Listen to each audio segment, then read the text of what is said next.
बच्चों, मैं डॉक्टर महेश कुमार पालीवाल, सहायक आचार्य रसायन विज्ञान। सबसे पहले तो आपको इस नव शैक्षणिक सत्र 2020-21 की हार्दिक शुभकामनाएं। बच्चों, मैं आपको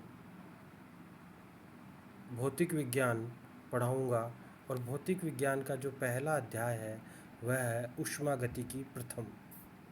तो स्टार्ट करते हैं। ऊष्मागतिकी का शाब्दिक अर्थ होता है ऊष्मा का प्रवाह, यानी कि ऊष्मा की गति, यानी कि ऊष्मा का एक स्थान से दूसरे स्थान पर बहना।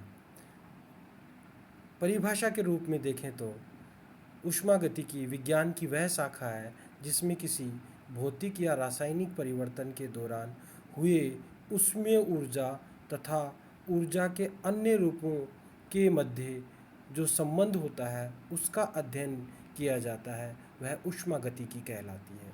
ऊष्मा के कई रूप हो सकते हैं ऊष्मीय ऊर्जा के अलावा, जैसे आंतरिक ऊर्जा है, रासायनिक ऊर्जा है, यांत्रिक ऊर्जा है, आदि आदि। ऊष्मागतिकी के अध्ययन करने के लिए सबसे पहले उसमें आने वाले पदों का अध्ययन करते हैं, यानी कि उसमें कौन कौन से टर्म्स काम में आते हैं।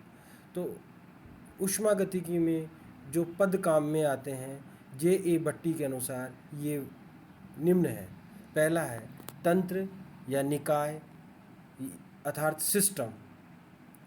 ब्रह्मांड का वह भाग जो हमने अध्ययन के लिए चुना है वह तंत्र कहलाता है।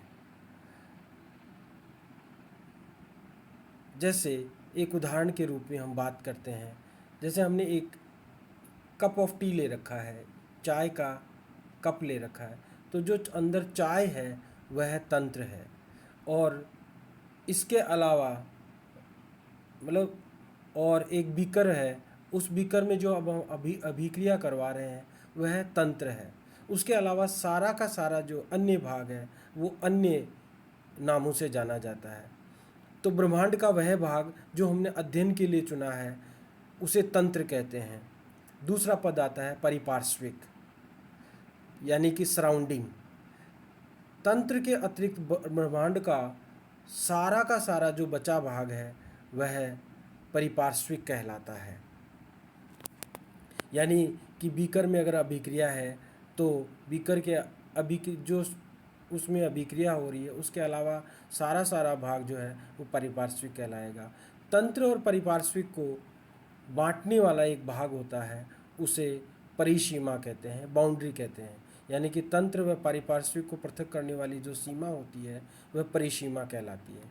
परिसीमा वास्तविक हो सकती है, काल्पनिक हो सकती है, यह दृढ़ भी हो सकती है, ये अदृढ़ भी हो सकती है, यह ऊष्मा का चालक भी हो सकती है, ये ऊष्मा की अचालक भी हो सकती है। और जो ऊष्मा का अचालक होती है वह एडायबेटिक यानी रुद्धोष्म परिसीमा कहलाती है। ऊर्जा आप जानते ही हो, कार्य करने की जो क्षमता होती है वह ऊर्जा होती है। ऊर्जा कई प्रकार की होती है, जैसे गतिज ऊर्जा है, स्थितिज ऊर्जा है, ऊष्मीय ऊर्जा है, नाभिकीय ऊर्जा है, संहितीय ऊर्जा है, विद्युत ऊर्जा है, आंतरिक ऊर्जा है, आदि आदि कई प्रकार की। अब सबसे पहले हम तंत्रों के प्रकार पढ़ेंगे। तंत्र के प्रकार जो हैं वो ऊर्जा व द्रव्य के विनिमय के आधार पर निम्न भागों में इनको बांटा गया है, या निम्न प्रकार के तंत्र होते हैं। पहला है खुला तंत्र, ओपन सिस्टम। ऐसे तंत्र जो अपनी पारिपार्श्विक से ऊर्जा व द्रव्य दोनों का विनिमय कर सकते हैं, खुले तंत्र कहलाते हैं। उदाहरण के लिए एक खुले बीकर में गर्म जल। बंद तंत्र, ऐसे तंत्र जो अपने पारिपार्श्विक से केवल ऊर्जा का विनिमय कर सकते हैं लेकिन द्रव्य का नहीं, वे बंद तंत्र कहलाते हैं। उदाहरण के लिए एक ढके हुए बीकर में गर्म जल। तीसरा प्रकार का जो है वह कहलाता है विलगित तंत्र, आइसोलेटेड सिस्टम। ऐसा तंत्र जो अपनी पारिपार्श्विक से न तो ऊर्जा का विनिमय कर सकते हैं न ही द्रव्य का विनिमय कर सकते हैं, उन्हें विलगित तंत्र कहते हैं। जैसे एक थर्मस फ्लास्क में गर्म जल। तंत्रों के प्रकार संगठन के आधार पर भी दो प्रकार है। पहला है समांगी तंत्र। जब किसी तंत्र का संगठन अथवा उसके गुण प्रत्येक भाग में एक समान हो, अर्थात किसी गुण को अलग करने वाली कोई सीमा रेखा न हो, तो ऐसे तंत्र को समांगी तंत्र कहते हैं। उदाहरण के लिए शुद्ध ठोस, शुद्ध द्रव्य, विलयन, कोई गैस अथवा गैसीय मिश्रण, वह समांगी तंत्र हो सकते हैं। दूसरा है विषमांगी तंत्र। यदि किसी तंत्र में किसी एक भाग का संगठन व गुण किसी दूसरे भाग के संगठन व गुण से भिन्न हो और उन दोनों गुणों को पृथक करने वाली कोई स्पष्ट सीमा रेखा हो, तो ऐसा तंत्र विषमांगी तंत्र कहलाता है। जैसे ठोस व द्रव का मिश्रण, दो अविलय द्रवों का मिश्रण, जैसे तेल और पानी का जो मिश्रण है वह विषमांगी तंत्र है। अब हम तंत्र के गुणों के बारे में अध्ययन करते हैं और तंत्र के उन गुणों के बारे में अध्ययन करेंगे जो भौतिक गुण होते हैं। भौतिक गुण उन्हें कहा जाता है जिन्हें इंद्रियों द्वारा महसूस किया जा सके और जिन्हें प्रायोगिक विधि द्वारा ज्ञात करवाया जा सके। तो तंत्र के गुण दो प्रकार के होते हैं, विस्तृण गुण या गहन गुण। विस्तृण गुण व गहन गुण, एक्सटेंसिव एंड इंटेंसिव प्रॉपर्टीज। पहला है मात्रात्मक अथवा विस्तरण गुण, एक्सटेंसिव प्रॉपर्टीज। ये वे गुण होते हैं जो तंत्र में उपस्थित पदार्थ की मात्रा पर निर्भर करते हैं, अर्थात ये गुण पदार्थ के मात्रा में परिवर्तन करने से परिवर्तित हो जाते हैं, या यूँ कह सकते हैं कि पदार्थ की मात्रा को हम अगर बदल दें तो ये गुण भी बदल जाते हैं।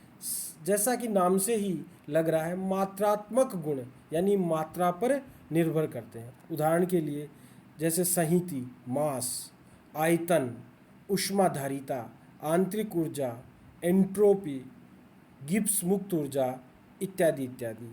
यदि तंत्र को एक से अधिक भागों में विभाजित कर रखा हो तो तंत्र के कुल मात्रात्मक गुण उन विभिन्न भागों के मात्रात्मक गुणों के योग के बराबर होंगे। सबको मात्रात्मक गुणों को सब भागों को योग करेंगे तब पूर्ण तंत्र के हमें मात्रात्मक गुण प्राप्त होंगे। दूसरा जो प्रकार का गुण होता है तंत्र का, वो होता है विशिष्ट अथवा गहन गुण, इंटेंसिव प्रॉपर्टीज। ये गुण वे गुण होते हैं जो पदार्थ की प्रकृति पर निर्भर करते हैं, उनकी मात्रा पर नहीं। अर्थात ये गुण पदार्थ की मात्रा पर निर्भर नहीं करते वरन उसकी प्रकृति पर निर्भर करते हैं। उदाहरण के लिए ताप, जैसे आधे गिलास का टेम्परेचर 35 डिग्री सेंटीग्रेड है और पूरे गिलास का टेम्परेचर भी 35 डिग्री सेंटीग्रेड हो सकता है, यानी कि ताप जो है वह मात्रा पर निर्भर नहीं करता है। इसी प्रकार दाब, सांद्रता, घनत्व, द्विध्रुव आघूर्ण, अपवर्तनांक, शांता, पृष्ठ तनाव, मोलर आयतन, गैस स्थिरांक, विशिष्ट ऊष्मा आदि गहन गुण के उदाहरण हैं।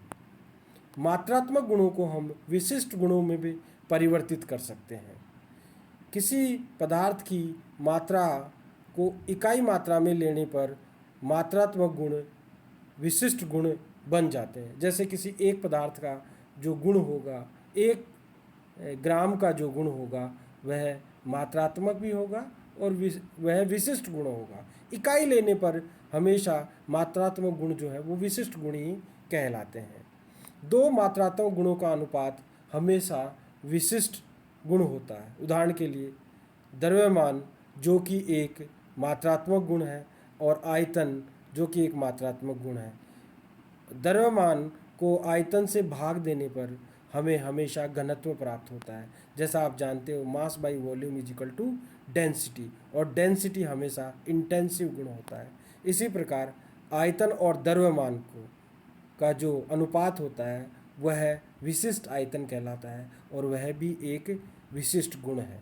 इसी प्रकार ऊष्माधारिता और द्रव्यमान का जो अनुपात होता है वह विशिष्ट ऊष्मा होता है और यह भी एक विशिष्ट गुण ही होता है। धन्यवाद। आज के लिए इतना, बाकी हम कल करेंगे।